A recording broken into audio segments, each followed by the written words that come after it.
Zamboanga del Sur na mayroong 1,052,000 na katao, please, huwag po ninyo itong baliwalain.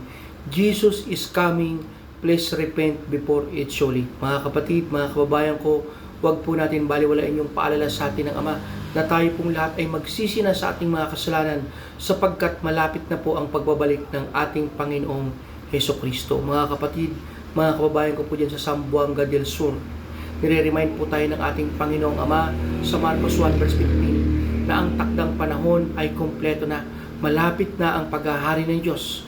Magsisi na kayo sa inyong mga kasalanan at manampalataya sa Ebanghelyo. Mga kapatid, mga kababayan ko, lahat po tayo ay mga makasalanan. Dahil pinapanganak pa lang po tayo po ay mayroon ng minanang kasalanan kila Adan at Eva.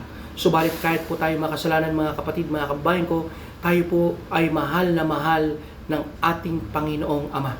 Kaya ibinigay niya yung kanyang nag-iisang bugtong na anak upang sino man ang sumampalataya sa kanya, kailanman ay hindi mapapahamak, bagkos magkaroon ng buhay na walang hanggan. Mga kapatid, mga kababayan ko, wala pong ibang nais at kagustuhan ng ating Panginoong Ama kung hindi po tayo pong lahat ay maligtas sa lawa ng apoy sa impyerno. Kaya mga kapatid, mga kababayan ko, hindi pa po huli ang lahat. Kung nakikita nyo pa po yung video na ito, kung naririnig nyo pa po yung boses ko ngayon, kung kayo po ay humihinga pa, ibig sabihin po, kayo po ay may pag-asa pa na mag-repent, na magsisi po sa inyong mga kasalanan, sapagkat kung gusto po ninyong maranasan ng buhay na walang hanggan sa kaharian ng Diyos, yun po ang susi sa kaligtasan natin sa lawa ng apoy sa impyerno, yung pagsisihan po natin ang ating mga kasalanan. Mga kapatid, mga kababayan ko, nire-remind po tayo ng ating Panginoong Ama sa nakasulat po sa Mateo 16 verse 26. Ano ang papakinabangin ng isang tao kung makamtan niya ang buong sanlibutan, subalit mapapahamak naman ang kanyang buhay? Mga kapatid, mga kababayan ko, nire-remind po tayo ng ating Panginoon na walang kwenta lahat ng makukuha natin. Kayamanan, kasikatan, degree, posisyon, kung wala po tayong maayos na relasyon sa ating Panginoong Hesus. Sapagkat sa huli, sa impyerno pa rin po itatapon yung ating kaluluwa. Nire-remind po tayong ng ating Panginoon sa talata sa Mateo 16 verse 26 na mas unahin po nating ayusin, i-build yung ating good relationship sa ating Panginoong Hesus. Sapagkat mga kapatid ko, yun po yung magiging daan sa kaligtasan po natin. Wala pong iba kung hindi si Jesus Christ lamang.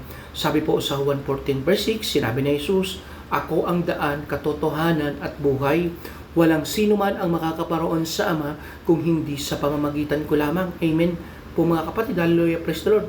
Hindi po sinabi ng Ama na kapag ikaw ay sikat, kapag mayroon kang maraming follower, kapag po ikaw ay mayaman, kapag ikaw ay degree holder, kapag ikaw ay mayroong posisyon, mataas na posisyon mga kapatid, ikaw ay ligtas na. Hindi po ganoon yung sinabi ng ating Panginoon.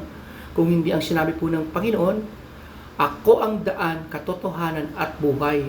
Walang sino man ang makakaparoon sa Ama kung hindi sa pamamagitan ko. Kaya mga kapatid, lahat po nakakapanood sa video ko, nakakarinig sa boses ko, ini-encourage ko po kayo na i-follow natin si Jesus, sundan natin ang kanyang mga kautusan, isabuhay natin yung kanyang mga salita. Kung gusto natin maligtas tayo sa lawa ng apoy sa impyerno at maranasan natin ang buhay na walang hanggan sa kaharian ng Diyos. Amen po mga kapatid. Hallelujah, praise the Lord.